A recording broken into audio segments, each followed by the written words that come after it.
كل ما نبدي افتكارنا إلى الله وطلبنا وانكسرنا الله يعطينا. لا نجلس ونحن زي ما بيقولوا شبعانين. لا يشبع المؤمن من خير قط حتى يكون منتهاه الجنة. وقال سيدنا عثمان رضي الله عنه: لو طهرت قلوبنا ما مللنا من كلام ربنا. احنا ما بنبلش من الأكل ولا الشراب ولا الفواكه، وده اسمه غذاء المعدة، غذاء البطن، والأصل غذاء الروح، غذاء القلب. ومحل نظر الله للقلب، القلب رايح فين؟ يقولوا فلان متدين. متدين يعني قلبه متوجه إلى الله في كل حال. عايز أقولها وهسألك عليها. بيقولوا فلان متدين. متدين يعني إيه؟ يعني قلبه متوجه إلى الله في كل حال، في المال والفقر والغنى والصحة والمرض، لأن لا يعطي إلا الله ولا يمنع. والله امبارح وأنا بخطب الجمعة بقول المعطي هو الله والمانع. سكتوا كده، قلت لهم قال هو الله. انت زعلان ليه؟ المعطي هو الله والمانع هو الله. محزون ليه؟ مهموم ليه؟ إن أعطى فمن يمنع، إن يمنع فمن يعطي. طب وأنا عبد المعطي، وانت اسمك ايه؟ عبد المعطي. وفي عبد المانع. مفتي في كراتشي واحنا خارجين كان مترجم لينا اسمه عبد المانع. عبد المانع. المانع هو الله وانا عبد للمانع. فالعبد ما يتعداش على المانع، ما يتعداش على سيده. القصة اللي عايز احكيها في الدقائق المتبقية: راجل ملك من ملوك عنده دنيا وحدائق وأعناب وفواكه ورمان، فلقى واحد فقير شغله خادم عنده. والأمر ده مش للسرد للحكاية لقضاء الوقت. أنا عايز أعرف أنا فين من الكلام اللي أنا بسمعه ده.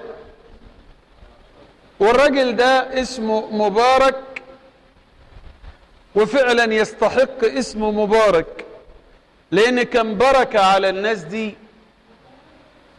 15 سنة. لم يشتكي، لم يغضب. ومر الملك بعد العصر راح يزور البساتين والجناين، فنادى على مبارك قال له: يا مبارك هات له رمانة. فجاب له رمانة فلا طعمها مر، راح رميها. خلي بالكم أنا عايز الدرس المستفاد وما تشغلوش نفسكم. طلب رمانة تانية لها طعمها مالح جدا، راح رميها 3 مرات. قال له: بقالك 15 سنة، خلي بالك بالكلام، 15 سنة حارس في البستان، مش عارف الرمانة الحلوة من الرمانة اسمع المفاجأة. قال: يا سيدي 15 سنة أنا حارس لم أذق طعم رمانة واحدة. أنت جعلتني حارسا ولست أكالا ولا زواقا. أده أول درس. إحنا بنقول طباخ السم يدوقه. إيه الكلام الفارغ ده؟ كل في الغيط وما تروحش. حديث رواه جعان ابن جعان. إيه كل في الغيط وتروحش دي؟ مين قال الكلام ده؟ قال بقى أنت مش عارف الرمانة الحلوة من الرمانة؟ قال له 15 سنة ما دقتهاش.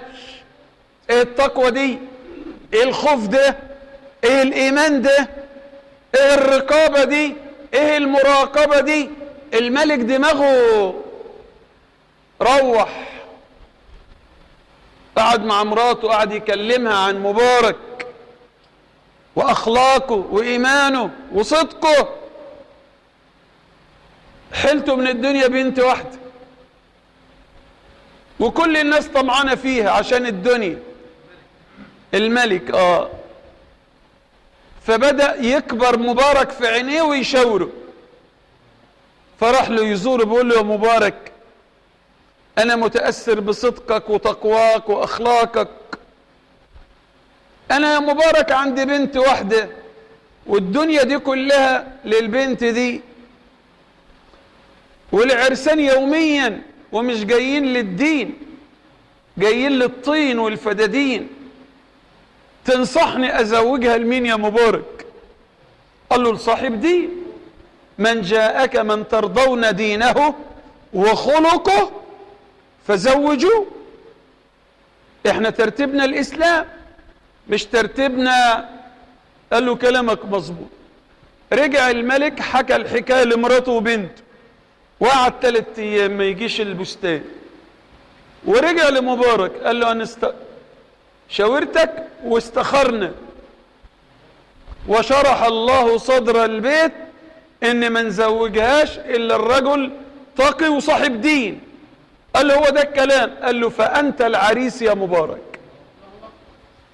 اهدي ايه الكلام ده؟ قال له انت العريس.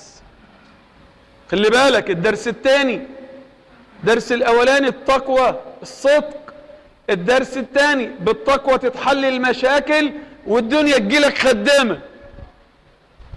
الخدام عند الملك بسبب التقوى والصلاح الدنيا كلها جات له خدامة. ايه المفاجأة اللي انا عايز احكيها؟ ربنا رزقهم من هذا الزواج ولد صالح جدا فسموه عبد الله. عبد الله ابن مين؟ مين عبد الله ابن المبارك؟ ابوه كان بيشتغل ايه؟ خدام جنايني. عبد الله ابن المبارك ملا الارض كلها علم وورع وزهد. في كتاب كده اسمه الزهد لعبد الله ابن المبارك، السطر اللي تقراه تعيط طول الليل. ابوه مين؟ شوف الاب ساب لابنه ايه؟ شوف التقوى جابت مين؟ جابت اعلم اهل الارض في زمانه. اسمع المفاجأة التانية. ما هو الراجل صالح يبقى الابن صالح، تبقى شجرة المانجا تطلع مانجا ولا تطلع حاجة تاني؟ عبد الله بن المبارك كان بيخرج سنة كاملة في سبيل الله. السنة التانية يحج بالأقدام 4 شهور، يتبقى في السنة دي 8 شهور. كان عنده دكان ملابس قماش معروف مثلا السنة دي كلها غزو في سبيل الله، سنة كاملة. السنة اللي بعدها يحج بالأقدام، مشي بالأقدام. احنا على فكرة قابلنا ناس في مكة جايين من شرق آسيا بقالهم 5 شهور بالأقدام يحجوا. والله بكيت لما سمعت أحوالهم. بقول بنحوش في الفلوس دي بقالنا 10 سنين ومش عارفين نجمع نفقة الحج. كان معاهم أخ من اللي بيخرجوا في سبيل الله، اما يقول بس بسم الله كنا نبكي. فعبد الله المبارك سنة في سبيل الله، السنة الثانية يحج 4 شهور و8 شهور عنده دكان. الدكان كان بيفتحه كم ساعة؟ ساعة واحدة في اليوم. دي كلها دروس. سجل ورايا الدروس دي، سجل من أول خادم البستان والعروسة والدنيا وعبد الله ابن المبارك وسنة في سبيل الله و4 شهور. وانتم ما عندكوش الا الدين؟ والدنيا تيجي خدام. اللي يخدم الدين الدنيا تخدمه، واللي يسيب الدين ويجري ورا الدنيا تبهدله تهزاه وتسجنه. اسمع المفاجأة الخامسة أو الست. كان يفتح دكانه ساعة بس، والدكاكين اللي جنبه كلهم قماش. بيفتحوا من امتى؟ من الفجر للعشاء. ودكان عبد الله بن المبارك ساعة، وبقيت اليوم قافل كله في الزيارات والدعوة والتعليم. الدكان مقفول والناس واقفة طوابير قدام الدكان. خلي بالك، عايزك تلقط ورايا دروس حسب النور الإيمان. والدكاكين التانية فاتحة بتنش. فواحد من الدكاكين تعجب فسأل الناس: قماش عبد الله ابن المبارك احسن من اللي عندنا؟ قالوا لا. قال لا، بيبيع ارخص مننا؟ قالوا لا. قالوا ده مش هيفتح الا بعد العصر ساعة، احنا لسه الظهر. قالوا مش هنشتري الا منه. مين اللي وقفهم؟ الله. ومين اللي شرح صدرهم؟ ومين يملك مفاتيح الارزاق؟ قالوا طب ليه؟ ما سؤالي حي، القماش زي القماش ونفس. قالوا سبحان الله، اول ما نشتري القماش من عند عبد الله بن المبارك ونلبسه نزداد به ايمانا. اللي ايمانه ضعيف يلبس الهدوم ايه؟ ايه الموضوع ده؟ في ايه؟ النية. النية. دايما اقول للنساء في بيان النساء: نيتك يدوب الهدوم في سبيل الله.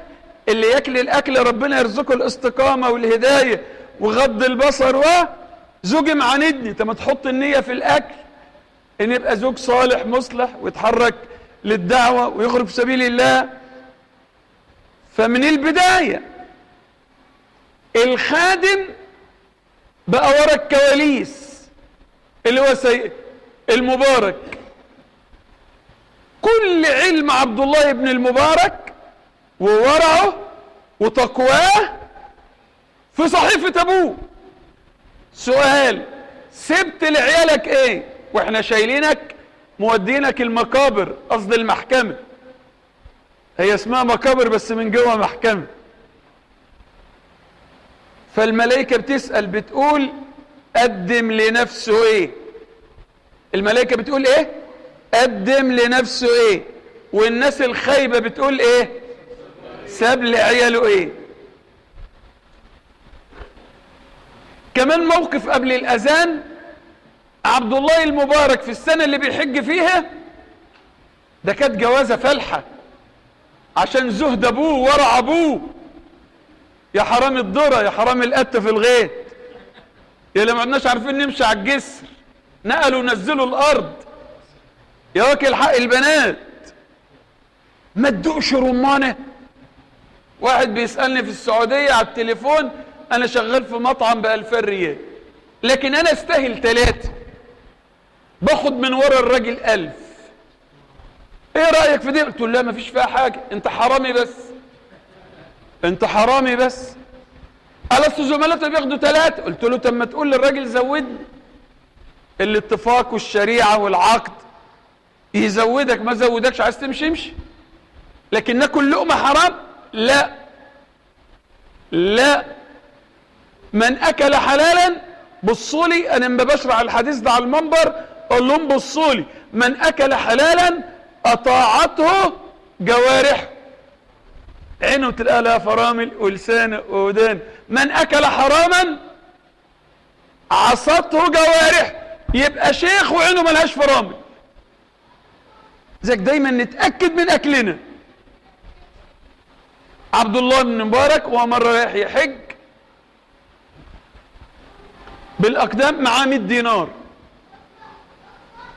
فلا واحده ست كبيره بتلم بطه او فرخه وتلفها في ورقه. انت شفته يحطها في كيس؟ في طيس. فكرت بقول كيس، يعني كان شاف في طيس ميته، يعني هي في الشرقيه في طيس وفتره ميته. وبعدين فهو اتأثر، قال لها بتعمل ايه؟ قالت له ما تكلمنيش، ما تعرفوش. قالت له خبطت وسألت وعندي 4 بنات يتامى لغاية ما بكى. فقال لنفسه بلاش حج السنة دي، وراح مطلع 100 دينار اعطيها للأرملة دي. خد دروس بقى، ما هو ابن الفالح، ابن مبارك الفالح.